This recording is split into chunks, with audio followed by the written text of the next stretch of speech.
Hi, Christina. How are you? How are you? I'm fine, thank you. Super. So Yeah.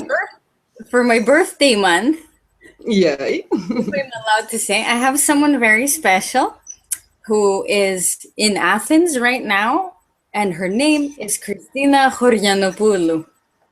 Christina, thank you so Hello. much. Oh, thank you so much. It's such a pleasure to see you. Super for me too. It's the first time we're actually talking and seeing each other moving. It is. It's wonderful. Super. So, Christina, where are you now? Are you at home? Are you at school? No, I'm at home right now. I'm looking Yay. at your bookcase right now. What can you see? It's a mess. It's a mess. No, it has a lot of books and it's huge. It is quite big. I have a lot of books. I like that. Super. So, So do you behind you. Wait. yeah, exactly. So, without further ado, we'll start learning more about you. Mm-hmm. We connected quite a while ago, I think, on Facebook and Twitter, and Mm-hmm. something I really admire about you is that you're always doing something creative, not only in teaching, but in general. The word that comes to my mind when I think of you is creativity. But we'll Oh, look at thank you. all that slowly. Mm-hmm. Can you tell us a few things about yourself and how you got into education? My favorite question. Yay. Well, I think education got into me. I didn't get into it, in a sense, if you know what I mean. I started very early by helping out the family. I was Hmm. quite, I was really in love with languages, and English was the first one I started learning. And I started by helping out everyone who was struggling. And at some point, I think I was about 17. I was at a youth club. I was volunteering there, and they wanted new ideas for something to do in all the groups that we had. So I suggested, why not do languages, because we didn't have any languages in the youth club, and they said yes, let's try this. And I found myself kind of overwhelmed because I didn't really know how to do it, but I started learning from that point, and I started doing it. And I was very surprised because we had a lot of interest right from the beginning. So like the first classroom, let's say I walked in to teach, was about 35 people. And Wow. it was, yeah, it was a bit, incredible, but it was lovely. And ever since, that's what, I have done other things afterwards, but that's what I've always loved doing ever since. Wow, fantastic. Can I ask you how old you were? I was 17. I was Mhm. 17 at the Wow. time. Mm-hmm. Yeah, I didn't know anything really. I just really loved languages and I loved English. So I thought that's something that I definitely know how to help out other people around. And I remember actually that I went to one of my teachers that I had at the language school that I was before, and he he kind of tried to discourage me, saying that it's a very difficult thing to do. You don't want to get into that. Are you sure you can handle it? Can you do that? And I said, oh, well, I don't know, but I'll try it. Can you help me out? And he did help me out. He handed me some books, some sort of how to design courses and how language works and things like that. And I started doing it ever since. Wow. So let's say you've always had it in you to teach other people. Yeah, yeah. It was Fan- a, it was a good start. It was a good start. Super. So you said you love languages. As far as I know, you speak quite a few. Can you tell us which ones? Yeah. I also at the same time, so around 17, 18, I started Italian. So I'm kind of, and I love them both. And a few years after that, I started learning Portuguese as well, because I'm not really good at that yet. And Mhm. Turkish, that we also have in common. So Yeah. I still have a lot to learn when it comes to languages. I want to learn more. I don't know which way I'm going to go yet. Wow, fantastic. I knew about Italian and Turkish, but Portuguese as well. That's fantastic. Yeah, yeah. I'm trying. I'm not perfect at it yet, but I'm trying all the time to get Hmm. better at it. So Super. yeah, Turkish is very challenging, as you know. You must know yourself that Turkish is a very big challenge. It totally is. But Yeah. I love it. Me too. But I love it. I know you too. Yeah. Oh, fantastic.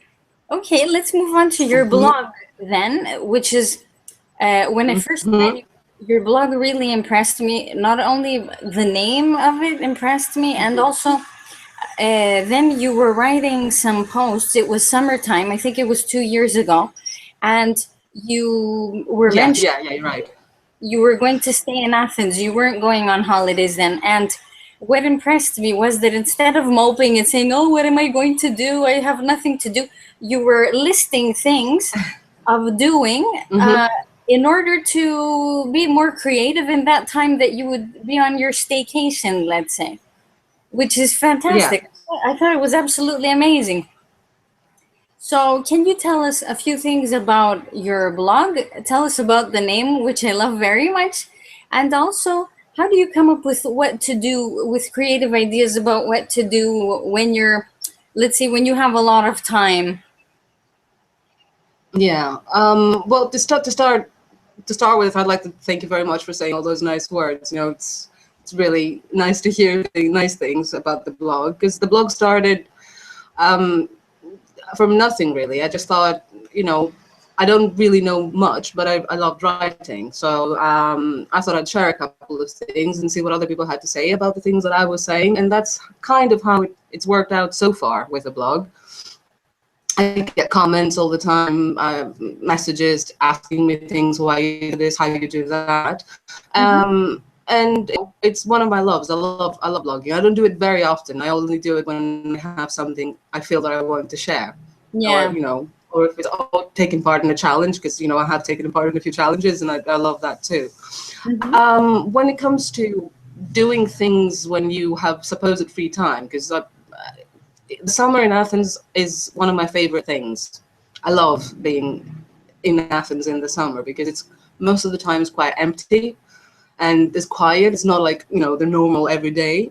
Yeah. And there are so many things to do. There are so many things to do, and you can discover something new at every corner, in a sense. And the good thing that I personally like, and I think a lot of people like about Athens, is that in every sort of 10 meters, you have a cultural reference. You have something that you can look into, something that you Yeah. can discover, and you can keep yourself busy with a lot of things. There are so many things that you can do, Hmm.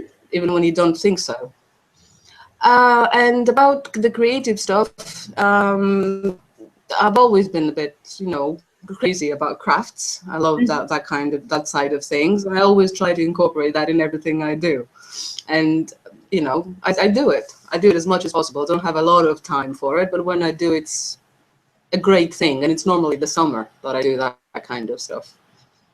Wow, fantastic. What sort of things do you create? Well, for the last couple of years, it has been a lot of candle making. I love making candles, and decorating, and a lot of DIY stuff around the house, things that I'm fixing. I also love that kind of thing, Mhm. and I try and do that as much as possible. Super. Let's go back to teaching now. What do you enjoy the most about teaching? Sorry, can you say that again? Because I kind of lost you there. Sure, no problem. What do you Okay. enjoy most about your teaching? Uh, the interaction with the students. I love sharing with them, and on the same line, I love learning from them, and I have learned a lot of things from Yeah. younger students, from older students that teach people now that are my age and older than me as well. And there's always so much sharing going on in in in a course. That's my favorite thing, the interaction, really. Mm-hmm. To have the simplest discussion to the most complex discussion with students. I absolutely love that. That's my favorite part. Mm-hmm. If I tell you to share with us, if you want to, of course, one of the highlights of your career, what would that be? I don't know. I really don't know. That's a I good can't think sign. of myself. That means that you've had a lot of good moments in your career. It's a good sign. I don't know. Well, I have definitely have had a lot of good moments, and I have done very different things when it comes to jobs. But I don't think I could do something different when it comes to me. That's the only thing I really love doing, and I don't think I would ever change it. Maybe it's big words to say, but I don't know. I feel like this at the moment. So no, I don't think I can do something different. I don't know. And from what I see, you're also very involved in social media and PLN's personal learning networks. What do you think you get from that?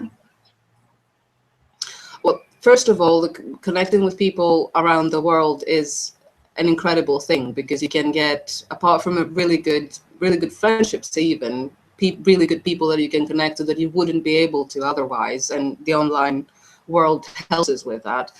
You get support, you get help, even when you need something. I've had it many times that I was looking for an activity, for example, or I didn't know how to approach something that came up in a class, and straight away I put that as a question, and straight away people from everywhere would answer and say, oh, why don't you try this, and why don't you try that? And that's an incredible thing that you can't have otherwise, or at least not that easily.